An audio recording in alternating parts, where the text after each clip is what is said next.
Hi everybody, I'm back. Sorry it took me so long to give you guys an update on what's happening and happened. Obviously, since I haven't made any videos in a while, Grayson was born. He was 4 days late. He was born on October 31st, and he was the smallest out of everybody. Everybody, even my midwife, was surprised on how small he was. I had my midwife appointment that morning, and when I woke up that morning, I felt kind of strange, like little pains in my back and whatnot. And so I went to my midwife appointment. I went into the clinic, and I seen my first midwife, like my main midwife, Jessica, and she asked me if she wanted me to do, if I wanted her to do another stretch and sweep and to see if I was dilated any farther from the week before when I had Laurence. And so we went into this other room, and she checked me, and she said that I was already 7 centimeters dilated. And when she was checking me, I had a contraction, and she said that the bag of water was bulging out of my cervix. So she's like, well, I'm wearing my Sunday best shoes. I think I should stop before your water breaks. And so then she went and called my backup midwife and to see what she wanted to do about it. And so then we went back into the waiting room. Just one second. Yeah, sorry about that. So anyway, we went back into the waiting room and waited for her to call my backup midwife, because she was on call, and to see what she wanted to do. So she ended up calling, and she told me that Laurence had told her to go for my ultrasound that I ended up having scheduled. So I ended up going to the ultrasound. My husband was with me along with Connor, and so we went, and they said that everything looked good and that he was still measuring good, and that everything was fine, and that he was 7 pounds 11 ounces.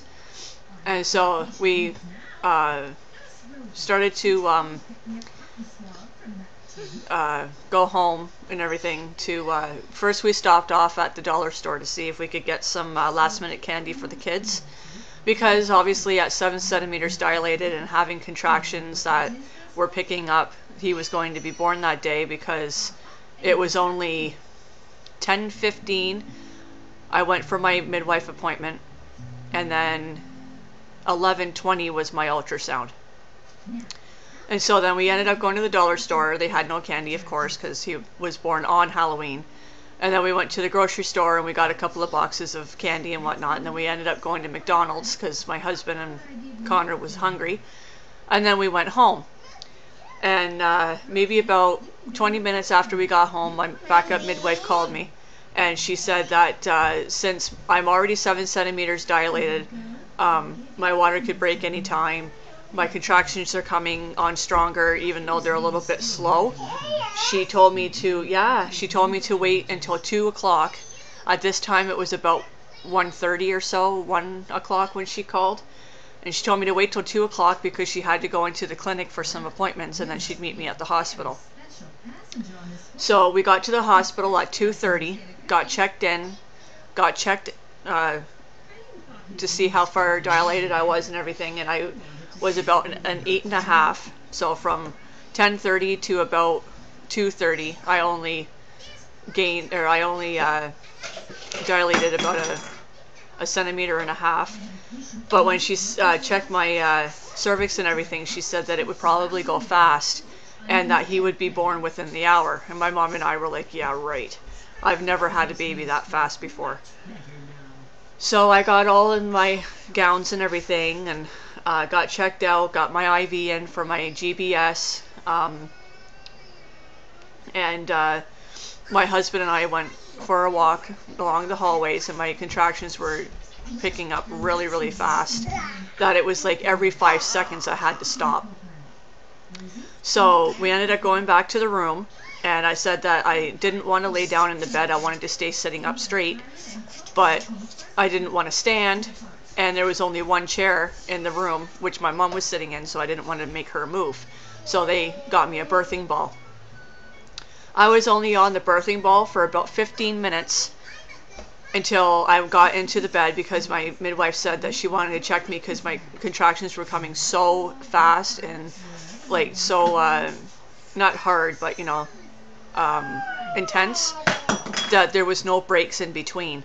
And so she checked me, and I was say 10 centimeters dilated with a little bit of a lip left. And as soon as she pretty much took her hand out, I had to push. And no word of a lie, I am not exaggerating, 3 minutes later he was born. So yeah, it went fast. He was born at 4:32, I believe, in the afternoon. 4:32 in the afternoon. He weighed 6 pounds, 14 ounces, and 19 inches long. And the ultrasound technician told me that he was 7 pounds, 11 ounces. They say that an ultrasound, give or take a pound away. Well, they were almost an exact pound off. And he was so tiny. Jaden, he was the smallest at 7'4", 19 inches long, but he was only 6'14". And then after, when the placenta was born, I could see the shock and the look on my midwife's face when she seen the placenta. I asked her, I said, what was wrong? Because you know how, like I told you guys, that I had age spots on my placenta? Well, a little bit more than half of it was dead. It was completely like brown, and it should be pink. And she says, you're lucky that you didn't wait any longer, because in about a week or so it wouldn't have worked anymore. It was finished. He was done. And so I said to my mom and to my midwife, it feels like it was my problem. It was my fault that the placenta died off so fast, and that he was so tiny that I stunted his growth. And they're like, no, it's not you. It's probably because of him being your fourth, and my body just had enough of it, type of thing. But he was completely fine, no issues or anything. They had to do a blood test to make sure that the GBS that I had didn't pass to him, because I only had one round of it because of how fast he came. And it came back fine. He passed his hearing test. I'm still waiting on the PKU, I think it's called, test that they screen for so many infant diseases and stuff. I'm still waiting for that to come back. I haven't told my husband yet, but my mom knows now that I am not going to circumcise him. My mom asked me, I think it was last night or the night before, she asked me if I was going to or not, and I said no. And she seemed okay with it. So I haven't told my husband yet, though, but we're not. I'm not. So then we ended up staying one night in the hospital like I wanted to. I stayed 24 hours. He was born at 4:32 in the afternoon on October 31st. And then I was discharged at, was it 8 or 8:30 that following night? It's because we were waiting on blood work. We couldn't leave until the blood work was done. Connor, shh. And my husband, he came up to the hospital with Connor the whole day. He was there from 9 o'clock in the morning, after when he put the kids on the bus, until we left. And Connor was as good as gold. It's like I still can't believe how calm and quiet he was, and how good he was. I wasn't in a room by myself. There was somebody else in there with me, but we had the curtains drawn, and he was so quiet. Like, you heard the baby next door more than you did my two, which is actually funny. I'm exclusively breastfeeding, which is going excellent. I plan on breastfeeding again until at least 2. I breastfed Connor for 22 months, and he weaned himself. And I hope that I get as lucky with breastfeeding in as my period goes, because I didn't have it that whole entire 22 months. Until 3 months after he was weaned, it finally came back. So hopefully I get as lucky.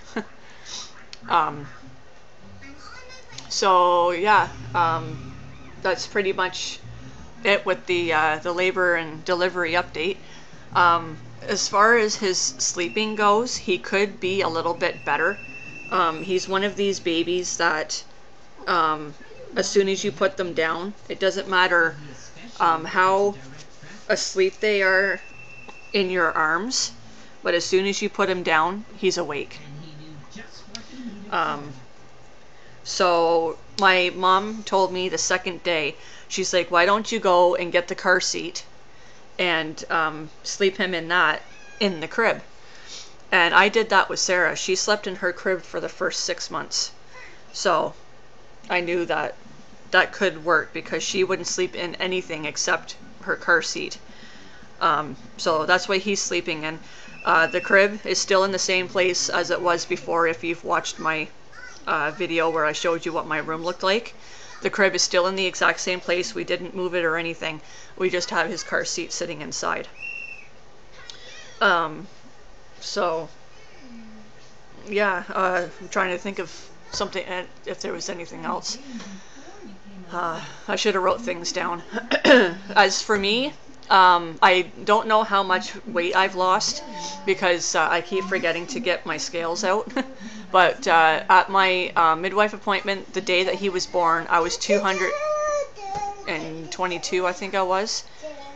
I started off the pregnancy at 210. So I lost, and then I gained, and then I lost, and then I gained type of thing. So I've got a little bit left, or I've got more than a little bit left, but I've got a while to go to my my goal. I want to be what I was when I got married. So I need to lose like 60 plus pounds, but I can do it. And like I mentioned on my other videos, I'm only going to do updates on Grayson until until the 6-week postpartum. So this will be week 1, and then after that, I'll probably do a weight loss, like a weight loss journey type of thing. You having fun? Connor, he is taken to Grayson really, really well. I was so worried that he was going to be jealous, especially with the breastfeeding. But it's really cute. He comes up to me on a daily basis, like every hour it seems. Baby Grayson, okay? And then we have to assure him that, yeah, baby Grayson's okay. He's just eating or he's just sleeping. And if we're in like another room and he's in the living room or by Grayson and he starts crying, he comes running in. Baby Grayson is crying, mommy or daddy, and it's really cute. No, sit in there, bud. That's Grayson's chair. So, like I keep saying, I think that's it. I would stand up to show you a belly shot, but I've got Grayson laying on my lap here, which I'll show you in a minute. I see baby Grayson on your phone. Yeah, just a minute. So next week I'll show you what my 2-week postpartum belly looks like. So I guess that's it for now. I will show you guys Grayson now before he wakes up. He's getting kind of squirmy. So this is Grayson Lawrence. There he is.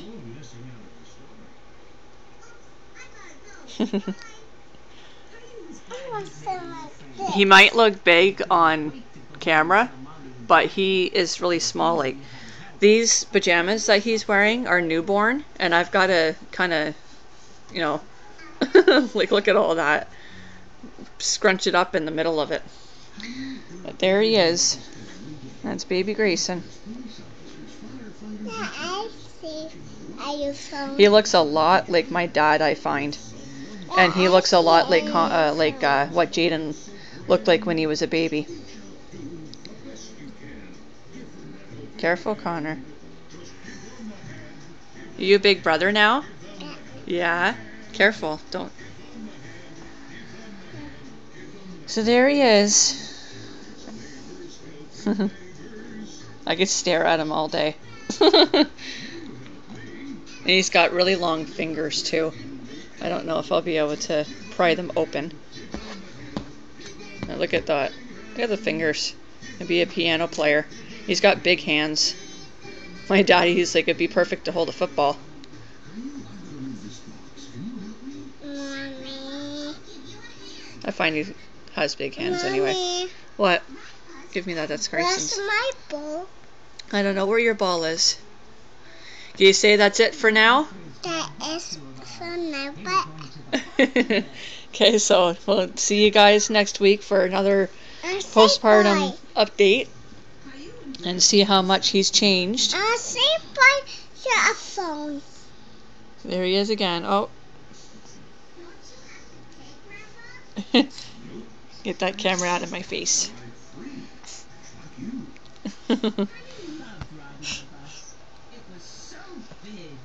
All my kids sleep like that with their hands over their heads. It's pretty funny. There he is. Like I said, I could stare at him all day, even if it's on a camera, or if it's just looking at him in general. Don't touch. Okay. So I'll end it here now, and I'll see you guys next week for my 2-week postpartum, and Bye. that'll be it, I guess.